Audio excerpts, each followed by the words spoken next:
Erkekmiş çocuğum. Ama teyzenin oğluyla yaptın diye sakat doğmuş.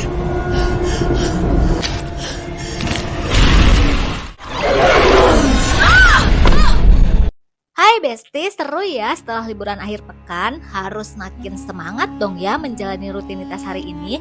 Semoga semua diberi kesehatan dan kelancaran dalam segala urusannya.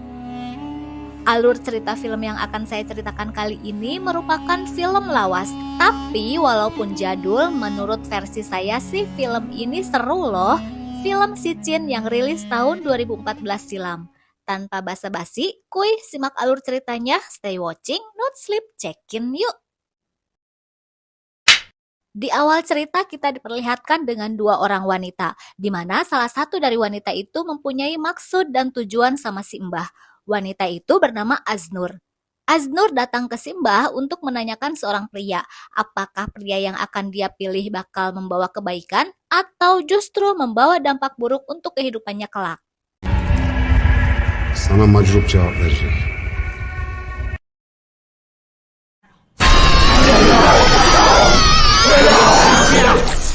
Kızım, kudretten uzak dur.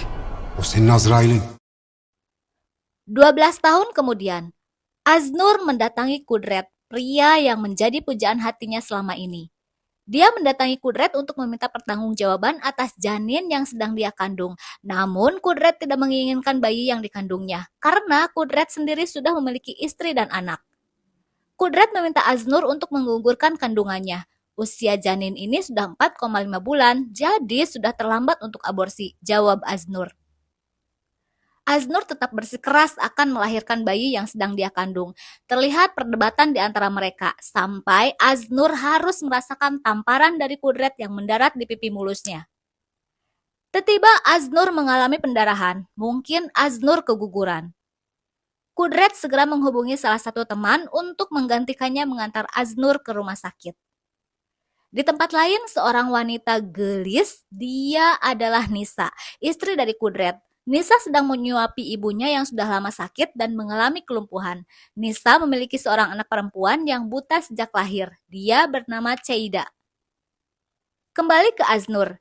Dia sedang mendapatkan perawatan di sebuah rumah sakit. Tak lama, Kudret masuk dan menjelaskan apa yang sudah dokter sampaikan, bahwa anak yang dikandung Aznur sudah meninggal di dalam kandungan. Zaten karnındayken ölmüş. Mendengar penjelasan itu, tentu saja Aznur sangat kecewa dan terpukul. Itu semua karena perbuatanmu, ujar Aznur.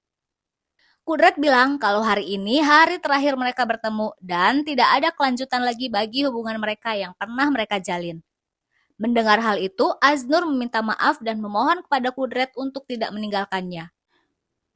Kudret menegaskan jika Aznur masih mengganggunya, dia tak segan untuk melaporkan kelakuannya pada ayahnya. Jika sampai ayahnya tahu, pasti Aznur akan diasingkan ke sebuah pedesaan tempat tinggal kakaknya, karena Kudret mengenal baik sosok ayahnya. Kemudian Kudret pun pergi. Saat malam terlihat Ceida yang sedang duduk menunggu ayahnya pulang. Tak lama Kudret pulang. Dia menyapa Ceida, putrinya tercinta. Ceida bilang dia sengaja menunggunya pulang, karena setiap hari Kudret selalu pulang larut. Ceida pun sudah tidur. Mungkin Ceida merindukan sosok ayahnya. Gözleri bana takar mısın baba? Tak ki ben de görebileyim senin gibi. Ketika Kudret tidur, dia bermimpi tentang Ceida. Saat terbangun, Kudret segera menghampiri kamar Ceida. Kudret duduk di hadapan Ceida dengan penuh rasa penyesalan. Dia meminta maaf pada Ceida. Seandainya saat itu dia tidak terlambat membawanya ke rumah sakit, mungkin Ceida tidak akan mengalami kebutaan, mengingat Ceida saat itu yang terlahir prematur. Di keesokan pagi, terlihat Aznur yang akan siap-siap OTW ke undangan salah satu bestinya. Namun, ibu mertuanya tidak mengizinkan. Tidak baik seorang janda bepergian sendirian. Sen git dedi bana. Sanki ilk defa gittiğim yol. Aznur tidak menggubris ucapan mertuanya. Dia kekeh tetap pergi. Sambil mengusap foto anaknya yang sudah meninggal, terlihat raut kesedihan dan kecewa di wajah ibu mertuanya. Aznur adalah seorang janda yang ditinggal mati Ali Ismail suaminya. Ali Ismail merupakan sepupunya Kudret. Scene berpindah. Terlihat Kudret yang sedang mendengarkan khotbah di sebuah masjid. Selesai sholat Jumat, Kudret mengingatkan Hafiz temannya untuk tidak memberitahu siapapun atas kejadian kemarin tentang Aznur. Ayıp ediyorsun kardeşim ya. Sen de girmeseydin bu karışık işlere ya. Di scene lain terlihat Aznur sedang menunggu bis. Aznur berencana menemui si Mbah yang dulu pernah dia datangi. Dia berencana kembali meminta bantuan menyelesaikan permasalahan yang sedang dia hadapi saat ini dengan Kudret. Sebelum pergi, Aznur mencoba menghubungi Kudret, namun Kudret menjawab penuh emosi.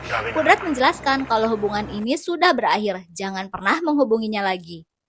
Mendengar ucapan Kudret seperti itu, Aznur pun kesal dan kecewa, namun dia tetap bucin. Di dalam rumah terlihat Saida yang sedang menangis. Dia menceritakan pada Nisa sesuatu yang buruk terjadi. Dia memohon pada ibunya untuk berjanji tidak akan menceritakan pada ayahnya. Sebab kalau ayahnya tahu, ayahnya pasti akan kecewa.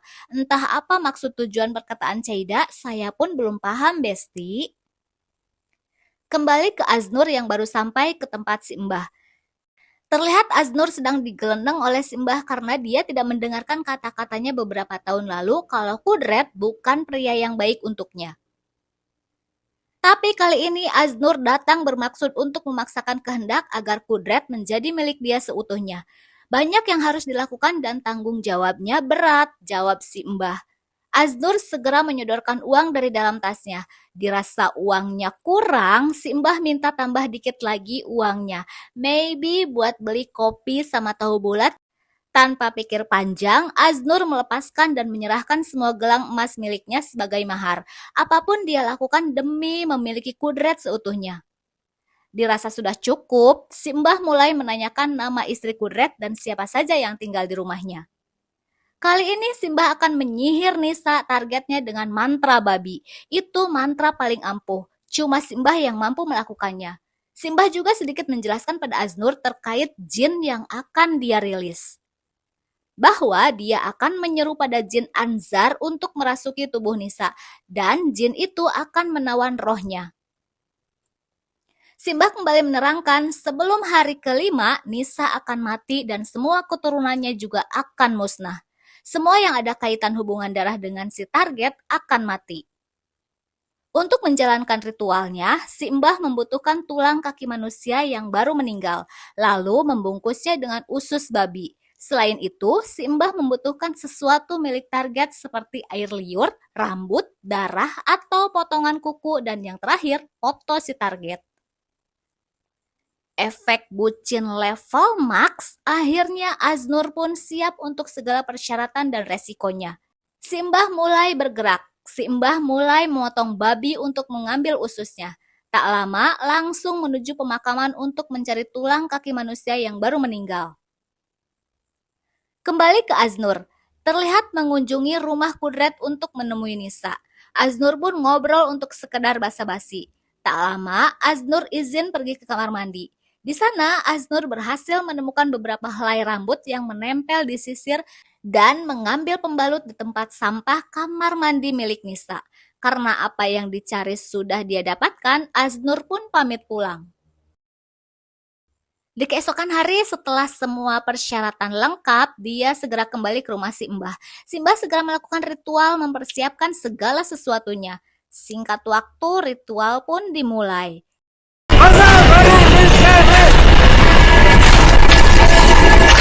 Selesai ritual, Simbah menjelaskan pada Aznur sebelum malam kelima hajatmu akan terkabul. Jin akan mengabulkan doa kita. Malam ke-1. Terlihat asisten Simbah yang sedang mencampur makanan dogi dengan potongan foto Nisa yang menjadi targetnya. Di scene lain, selesai melaksanakan sholat malam, Nisa dikejutkan dengan potongan tubuh babi yang maruragan di hadapannya.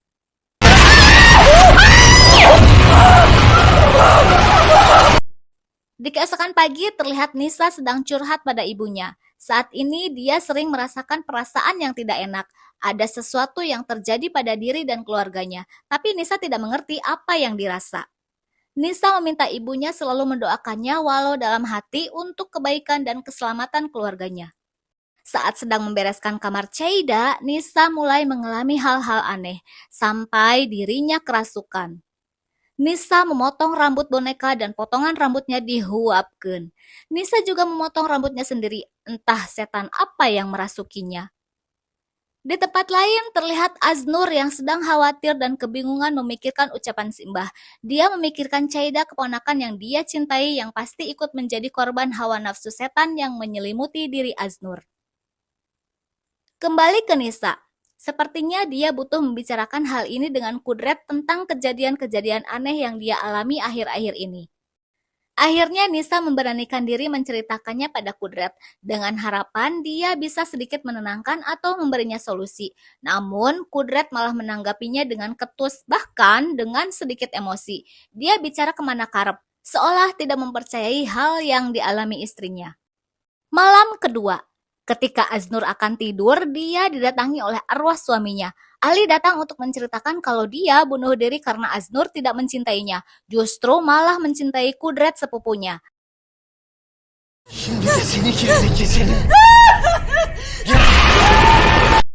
Ali bunuh diri dengan menyayat urat nadi tangannya menggunakan silet.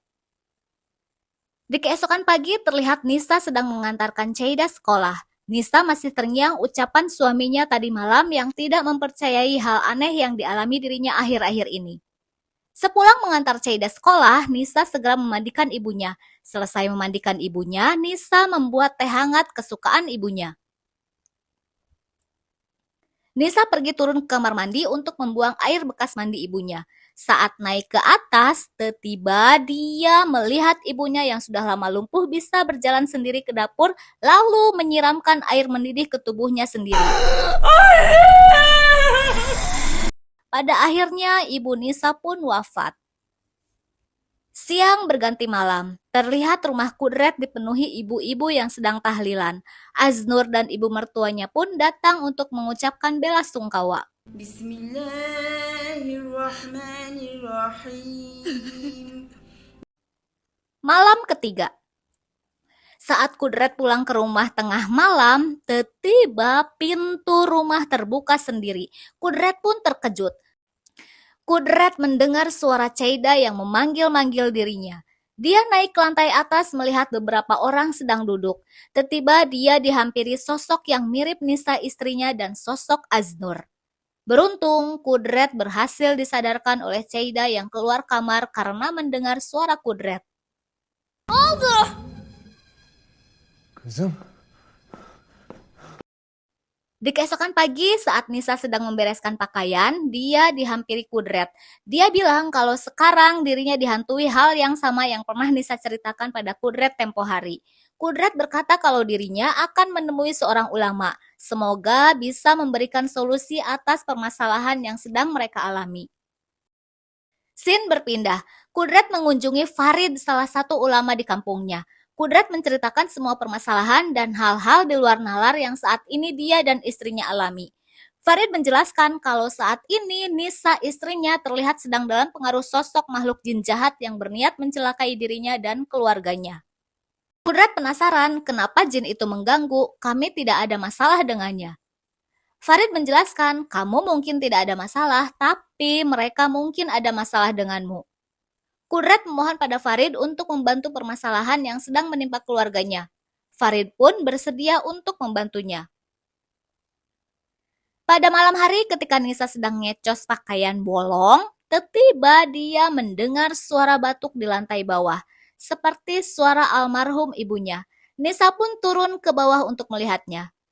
Saat membuka pintu kamar mandi, Nisa didatangi sosok ibunya yang sedang ngosek-ngosek roti di atas kloset. Nisa pun terkejut dan segera kembali ke lantai 2. Nisa bergegas mengambil sajadah lalu berdoa memohon perlindungan dan pertolongan dari Allah Subhanahu wa Ta'ala atas kejadian-kejadian yang menimpa diri dan keluarganya. Tak berselang lama, Kudret pun datang. Nisa berkata pada Kudret kalau dirinya sudah tidak waras. Aku sudah gila seperti yang pernah kamu ucapkan pada dirinya. Kudret bercerita kalau dirinya sudah bertemu Farid, seorang ulama yang bersedia membantu permasalahan yang sedang mereka alami. Malam keempat. Di scene berbeda saat Aznur selesai mandi, tiba parem lampu. Dia segera menyalakan lilin. Entah dari mana asalnya, dia mendengar suara perempuan yang bernyanyi. Saat Aznur mendekati, tiba-tiba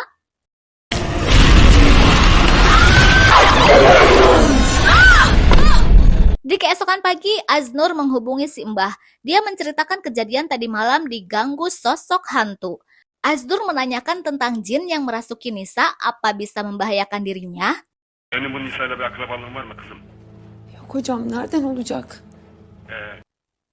Di sisi lain, terlihat ibu mertua Aznur yang sedang menguping pembicaraan Aznur.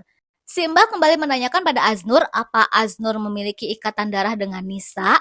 Aznur menjawab tidak. Si Mbah menjelaskan kalau sampai salah sasaran bisa berbalik mencelakai dirinya.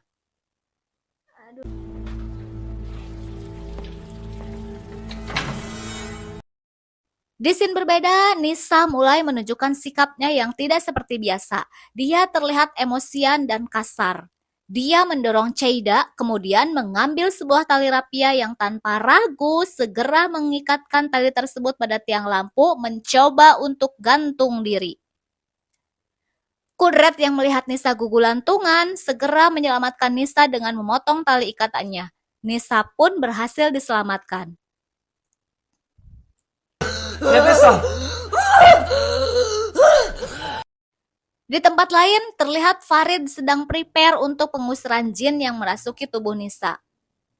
Kudret menitipkan Cheida pada bibinya. Tak lama, Kudret dan Nisa segera pergi ke tempat Farid. Gülsüm teyzenin sözünü dinle olur mu? Ben de gelseydim keşke.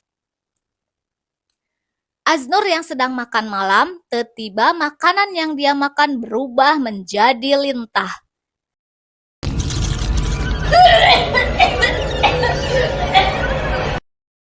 Terlihat jelas tubuh Aznur pepertekan seperti ada yang ngebatek, yang pada akhirnya Aznur pun wafat.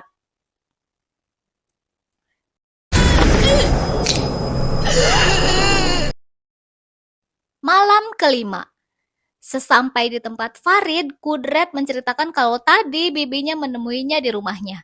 Dia bercerita kalau Aznur menantunya meminta bantuan dukun untuk mencelakai Nisa istrinya. Mereka melakukannya untuk membunuh Nisa dan seluruh keluarganya. Farid menjawab kalau Aznur sudah dapat dipastikan membuat perjanjian dengan jin jahat. Saat proses pengusiran, terlihat di sana selalu muncul sosok Cheida. Farid pun mulai membacakan doa. Saat Farid akan memukul Nisa dengan sebuah kayu, Kudret menghalanginya. Farid menjelaskan kalau dia memukul Nisa hanya untuk mengeluarkan jin yang merasukinya, bukan untuk menyakiti Nisa. Saat pengusiran jin pada tubuh Nisa, terlihat sosok Cheida yang menggerakkan tubuh Nisa. Farid kembali memukul kepala Nisa menggunakan kayu. Seketika kepala Nisa pun mengeluarkan darah. Melihat darah di kepala Nisa, sontak membuat Kudret marah dan langsung mencekik leher Farid. Farid menjelaskan pada Kudret kalau tubuh Nisa hanya di bawah pengaruhnya. Dan sihir itu ada pada Cheida putrinya. Ternyata tubuh Cheida lah yang dirasuki jin jahat kiriman si Mbah yang telah di-request oleh Aznur. Ternyata pembalut yang saat itu Aznur ambil di kamar mandi Nisa itu bukan pembalut milik Nisa, tapi itu pembalut milik Cheida yang saat itu mengalami menstruasi perdananya. Jadi, semua yang ada ikatan darah dengan Cheida wafat semua, termasuk Kudret. Terus, kenapa si Aznur ikutan mati? Ya jelas mati, kan Aznur salah sasaran, jadi berbalik. Akhirnya, alur cerita film Sicin 2014 pun the end. Thanks for watching, Bambang. Bye!